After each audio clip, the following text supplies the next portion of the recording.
Alright, what's up y'all, LakerFan here. As looks about title today is we're here to showcase how 99 3-point builds are going to change NBA 2K23 Comp Pro-Am. Now, as you're going to see, all three of the builds that I have listed in today's video are going to be 6-1, and all of these are going to be used by my own different teammates between this one that has no driving dunk at all, being Zeke on my new 5-out team. We have this one right here that's AK's new build and has 97 3-pointer, pretty much the same thing, but it's obviously in the same ballpark, but we're more so here to talk about the two 99 3-point builds we have. And then this one that's been showcased in some of my videos so far with Apollo, who's also played on my 5-out team. So we're going to start with the Apollo build right here, and as you're going to see, it does have 80 dunk, which is still going to give you the quick drops, 99 3-pointer. It is lacking in the pass accuracy though, and I do want to talk about how the fact that Zeke's build with that no driving dunk aspect of it actually creates quite an opportunity to give you better playmaking while still having that 99 3-pointer. And what I really do think is pretty nasty about these 99 3 builds is the fact that you don't really need the dunk quite as much. I think the idea of going with a no dunk build isn't as crazy as it sounds if you have 99 3-pointer, 84 mid-range, and stuff like that just makes it even more doable for you to score without like needing to dunk the ball. Not to mention if you go with maybe 80 driving layup,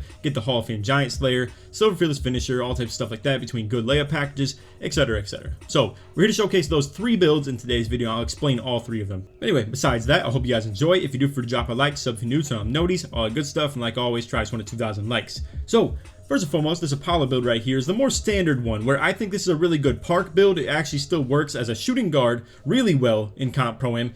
It's just if you're going to play as a strictly ball-dominant point guard, I don't think this pass accuracy is enough, to be completely honest with you guys. I think it's something where you'd have to be a secondary ball handler. Ideally, this actually could play as a solid shooting guard build too, though, for that matter. I mean, the speed is not exactly ideal. I think if you wanted to play like a shooting guard in Comp Pro-Am, you would probably want a little bit more speed for defensive purposes, around like 80-ish or something like that. So you could cut out here and there as far as certain things go, but to be honest with you, this is pretty bare minimum as far as playmaking goes. You need that 89 ball handle for the Hall of Fame quick first step. You need 75 speed of ball for obviously the dribble style, and then we need 75 pass accuracy for not only the badge point that we get right here, but also the LeBron James pass style.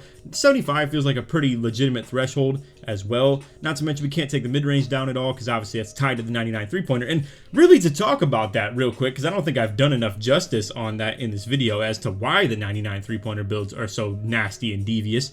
That Hall of Fame Limitless is ridiculous. Not to mention the fact that that 97 3-pointer gets you obviously blinders on Hall of Fame 2, 96 gets you Hall of Fame Agent. This is such a huge step up from 92 3-pointer, which has become the norm for some reason. And I don't know why we haven't really pushed the boundaries or pushed the limits at all this year. But yeah, what I want you guys to picture real quick, just keep in mind the difference between 99 3-pointer and 92 3-pointer is 7 ratings. Now, if you go down 7 ratings from 92, that's 85 3-pointer. The difference between 85 3-pointer and 92 is massive. That's really what it feels like in this difference between 92 to 99. I've seen my teammates come out here and utilize these builds, and Hall of Fame Agent, Hall of Fame Blinders, and Hall of Fame Limitless all put on in a ridiculous fashion, not to mention just the consistency of the 99 3-pointer as well. It's crazy, and I think honestly if you do run a lot of pick and roll or want to be a 3-point threat to open up things for your finishing build that's maybe more of like a pick and roller or just an inside slasher-esque sort of build, I think this actually creates so much more threat and is so hard to guard in the pick and roll. Now, as far as ISO goes, 99 3-pointer is a little bit hard to justify, to be honest. I think you want to play a little bit more inside out when it comes to ISO. So that's why my build, for instance, maybe only has 85 3-pointer at 6'9", yet it has 94 driving dunk. I think my style is a little bit more play from inside out, whereas this one plays outside in, and it opens up the inside aspect of your team just in general off the threat that you create from the 3-point line. But I don't know why we haven't pushed the boundaries on this stuff more this year. To be honest with you, it may be because you really need to have that 95 ball handle on most builds, like just in general, to be able to utilize these builds, because for the most part, people are coming out here with 99 steal shooting guard builds as well. But I think the shift in the meta right here, as pluck steals feel a little bit less necessary or less forcible, so to say, is that maybe just going with 85 steal on a shooting guard build and not caring about Hall of Fame Unpluckable is really the way to go now. And what you could add to your team with 99 3-pointer is ridiculous. Now, I think as a regular shooting guard build in Comp Pro-Am, you would really ideally want to have quick drops and the limitless takeoff on silver as well, 80 dunk, all types of stuff like that. But the Zeke build that I'm going to show you guys in just a second right here really fits our style and how he can play as well. And I'm really looking forward to what that build can provide, because it's pretty ridiculous, man. And that actually can play legitimate point guard while still playing some defense as well. So as you can see, just to finish off this build, 89 Excel is still doable, 100%, not to mention the 85 Steel with the Silver Glove. This is going to be able to run at least 2 tier 3s, so whether you want to run Interceptor and Challenger if you're playing corner defense, or if you're playing wing defense if you'd rather run just Glove and Challenger, or Interceptor and Challenger again, whatever the case may be, it's up to you. But yeah, unfortunately, you can only run 2 of these. If you wanted to put a lot of extra defensive badges in, you could run all 3, but to be honest, you probably want a little bit of extra playmaking. I will showcase, though, that Zeke build, because I'm telling you guys, if you trust and believe in the idea of not running any driving dunk, I think you're going to like this build even more. And this is the one, I've labbed all 3 of these builds, more so just the Apollo and Zeke builds right here. The AK build, it was kind of his idea for the most part, and he kind of put together all the stuff that has to do with it. But as you can see, this one right here, we reach a couple thresholds that are pretty important to hit. So for the finishing, while it does seem very bare bones and nothing's going to be put on this, at the same time, we do have 78 close shot, which is very, very cheap, by the way. I mean, as you're going to see, if we go all the way down to, let's say, maybe like the absolute minimum close shot, so like right here at about 59, what's that going to do for dunk? 6 points. Oh boy, 6 points for the difference of like literally what, almost 20 close shot. I mean, to me, that's just not worth, not to mention the fact that you get the badges, and close shot is extremely cheap on these builds. Now, not to mention, this also is going to help you get the badge points to be able to run things like, obviously, we have Giant Slayer on Hall of Fame. That's going to be really nice to run. Acrobat and Fearless Finisher on Silver, and there you go. That's your 12 points right there. Now, Zeke's plan is to double core shooting. So, with the double core shooting on 99 3-pointer, it's going to be Agent and Limitless. It's 16 extra shooting badge points right there just for free off the core badging. And then not to mention you have things like blinders as well. Obviously you could run Deadeye, or you could run a massive amount of like shooting badge spread as far as things that help you play off ball. Now the reason I'm okay with that, and the plan moving forward with Zeke's build right here to play on our 5-out team, is the fact that I do handle the ball a good bit. I definitely am involved as far as this 5-out set. When I have slash take, I'm always going to be running it. And the thing is, I'm thinking we could maybe not run Deadeye on Zeke's build right here, and not even run Amped for that matter, or something of that nature, and just go with Catch and Shoot and Claymore as well, while still running the Green Machine, while still running Limitless, Blinders, and Agent as well. And honestly, I think this has some legs to it. I think the idea that this could have as far as like being a kind of Steph Curry-esque build could be fire. Not to mention, as you can see, the playmaking is off the charts. 88 pass sack for that badge point, 90 ball handle for that badge point, and then 76 speed with ball for that badge point too. So like for instance, what we did with Apollo's build with just the 75 speed with ball and the 89 ball handle,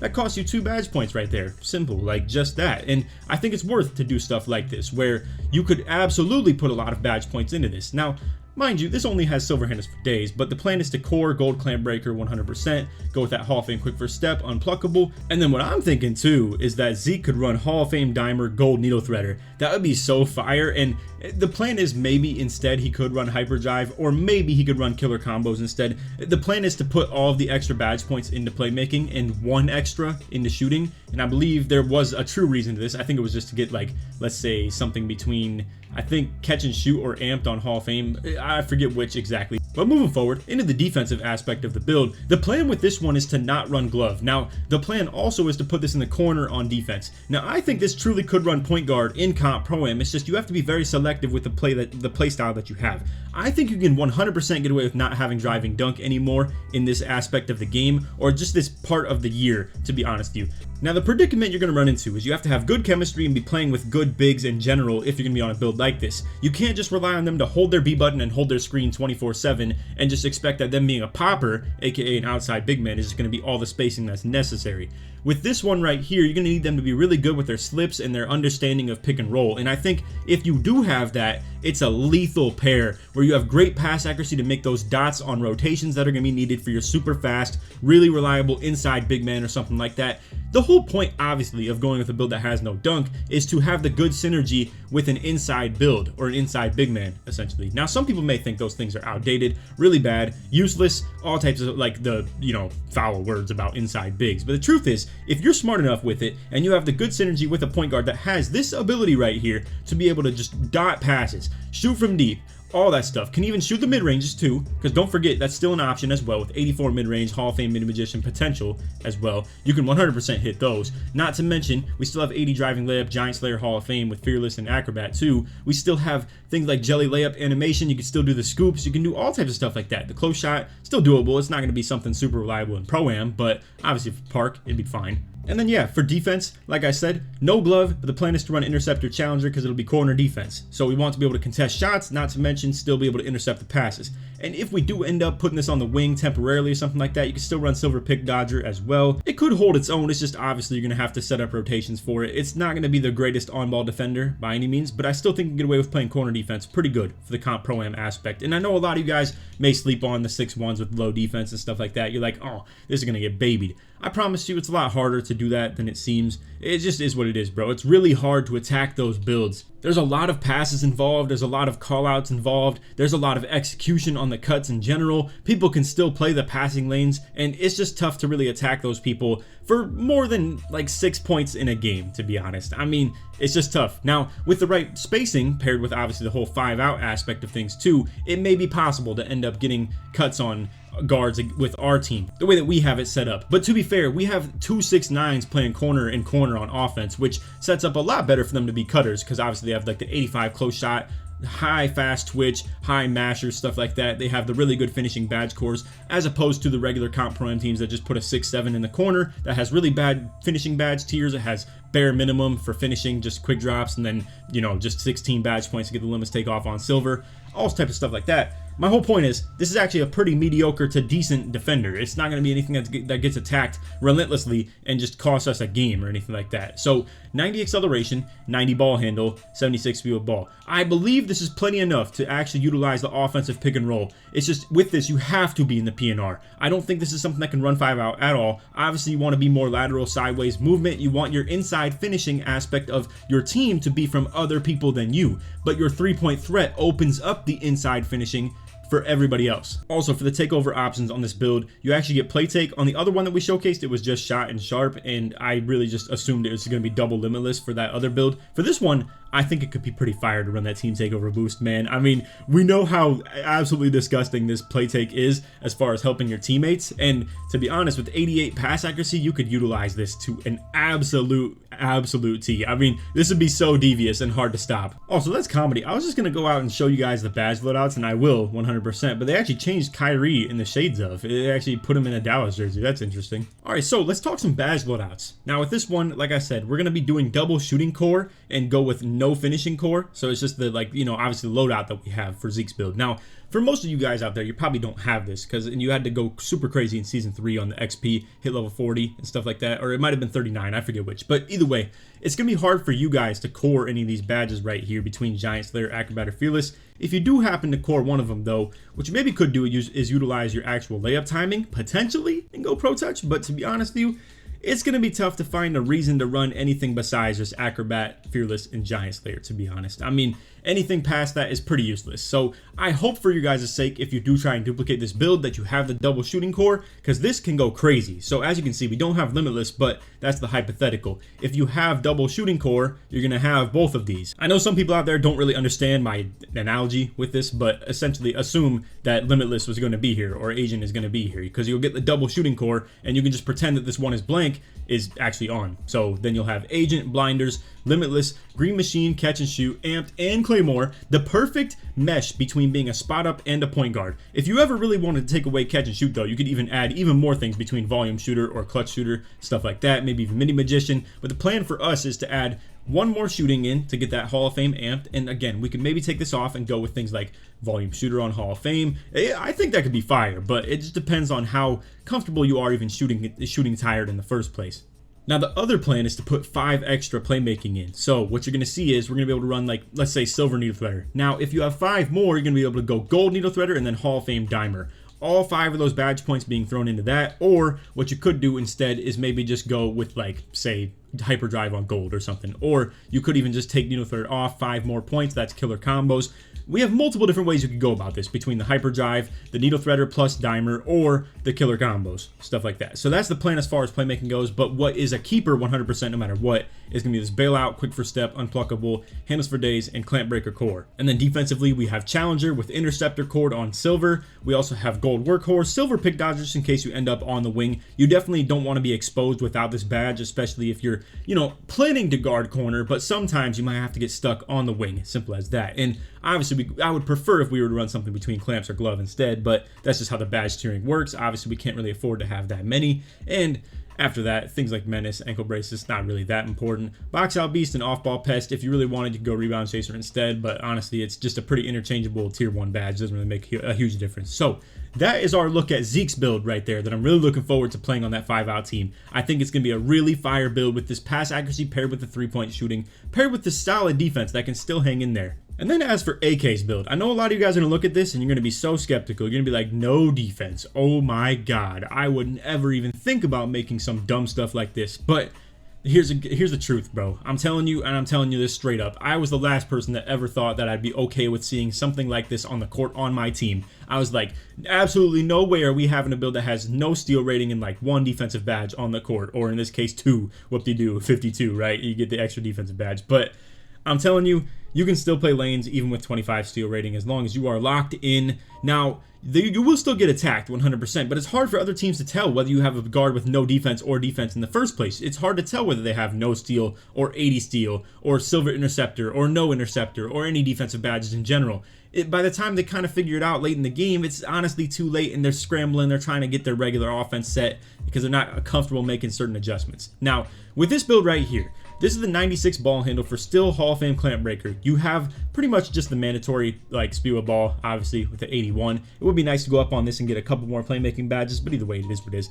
80 pass accuracy, pretty good solid threshold to hit right here, and then 97 3-pointer for once again, pretty much everything that we just talked about minus limitless range on Hall of Fame. But I'm telling you guys right now, after seeing what this looks like on Zeke's build, whether it's Rec Center or also Apollo's build in the Team Pro-Am or Comp Pro-Am if you will, that 99 3-pointer stuff feels so much more devious than the 97. Now, I will say this, 97 3-pointer looks significantly better than 92, and that's just kind of an obvious thing, right? I mean, it's 5 more ratings, and it's also just like 2 pretty important badges on Hall of Fame instead of just gold. So just understand that, like, 97 3-pointer and Hall of Fame agent is not to be played with, but 99 3-pointer with Hall of Fame agent, blinders, and limitless range is even more difficult, bro, to deal with. I mean, that's some tough stuff right there. But either way, the sacrifice of the defense entirely on this build obviously provides us with some more ball handling. 2 3-point sacrifice gets us even more things like that, like for instance to still have the quick drops as well, and the 77 driving layup to obviously get to 16 plus the silver fearless finisher, and then also we have the 95 acceleration on this build, 80 speed to feel comfortable doing stuff like that. Obviously you can't go any lower because 95 forces it up to 80. You also need 60 vertical for the quick drops, and then we have pretty much max stamina, actually entirely max stamina. So yeah, this is the build we're thinking that AK is potentially going to load up for Comp Pro-Am as far as like our actual pick and roll team. I know this one, obviously, you guys are going to be a little bit more skeptical about. The whole no defense thing definitely throws you for a loop that you would not be prepared for if you're thinking in a realistic sense of things. But I'm telling you, as long as you lock in on those passing lanes, you can still play them. It's just you have to be in a very structured, team-oriented aspect. I mean, if you're talking loading up into the rec randoms with this build right here, you're screwed, bro, because the problem with loading up with randoms and rec is the fact that you have to play arrows. And if you are on arrows at the point guard with this build right here and you're guarding the other team's PG, you are done for. You have to be able to zone things off and just spot up in the corner on defense, or not even zone things off, but switch over to a lockdown who only spots up in the corner. And that's more of a Comp Pro-Am thing. It's not really a rec thing to run into. Now, this build also gets shot, sharp, and play, and that's pretty much it. But either way, solid takeover options. Again, I do advise the team takeover boost in some aspect. With a build like this, AK usually runs in the secondary. And then we typically have Tonic on our team as well, who has play take himself in the primary slot, playing as our kind of power forward or like corner spot up that can still be a post scorer. You guys know how it is if you watch the videos. But when he's able to pop his play take, it makes it so AK can actually save for double, and that goes even more crazy too, because then he can get the sharp and play active at the same time, and that is tough to deal with, man. It is so tough. But anyway, that is my explanation on all 3 of these builds right here, between the 299 3-pointers, between Apollo's build right here and Zeke's build right here, and then also AK's 97 3-pointer build. That's pretty much the same difference, just minus obviously 2 ratings and the Hall of Fame limitless. So I'm here to tell you guys right now, I think this is the new trend, the new meta. You're going to see a lot of people still loading up on this stuff in the post-draft, quote-unquote, where after the 2K League draft, you're going to see a lot of people still sweating it out and trying to compete. But this is what I think you're going to see a lot of them run at the point guard, whether it's the no defense build right here from AK, or maybe something like this along the lines of the shooting guards, where obviously, again, just to kind of give you a refresher on Apollo's build, I think this can play shooting guard pretty good. This is actually what we're going to load up with at our shooting guard. He's going to play at the 2 with it. And I mean, honestly, bro, that double punch of having 99 3-pointer and 97 3-pointer in the pick and roll, for me, as an 83 speed pick and roller with slash take that can get boosted to like 90 something, That's crazy, man. It's a lot of range of pick and roll. It's a lot of speed that people have to deal with on the slips. And it's a lot of quick pass accuracy as well, if you can afford it with that Zeke build with the rotations. So that's why I'm a little bit more comfortable with a Zeke build where he has the 99 three-pointer plus still has the 88 pass accuracy, because that can be really, really devious. I think that's the best of both worlds when it comes to playing with me, because I really think if a drive is there or a slip is there or anything like that, I'm going to be there to take it. And same with the fact that with that spacing that we have on that team, the cuts are opened up for everybody. And we generally are going to have a point guard guarding somewhere. And it's not going to be on the point guard, I can guarantee that. So it's probably going to be on one of the corners. We can just call a corner cut from them. The point guard does not need to be dunking that much. He just needs to be a conductor, be able to shoot the ball from really deep, spot up really good if I have the ball in the 5 out. And then also really, like I said, keep the range really deep on the pick and rolls to open things up for me or Tonic even more in the pick and rolls. So I'm really looking forward to playing with some of these 99 three-point builds and getting you guys some more gameplay on it. If you want to see some gameplay of it posted, I did showcase our intro to the Comp Pro-Am team that we have for the 5-out set. So that's going to be with Apollo playing as the shooting guard, me as the point guard technically, but we kind of do like combo guard stuff with that in that gameplay. So just expect you can see a lot of the display of the 99 three-pointer on display paired with me still being in the pick and roll with that shooting build as well. But anyway, that's all video. I hope y'all enjoyed. If you did, for to drop a like, sub if you're new, tell them noties, all good stuff, and like always, try to win to 2,000 likes. If you made it to the end of the video, put 99 or put 3 in the comments to support me all the way through. But anyway, other than that, stay tuned for more of this stuff. I will keep you guys posted with even more gameplay of the 99 3 builds. If you're a little bit skeptical, want to see some more gameplay of it, and are like a little bit hesitant to making this yourself until you wanted to see some gameplay, I 100% understand that, so we'll get some more to you as well. But anyway, that's all for video. Hope you all enjoyed. Other than that, take these, man. Peace.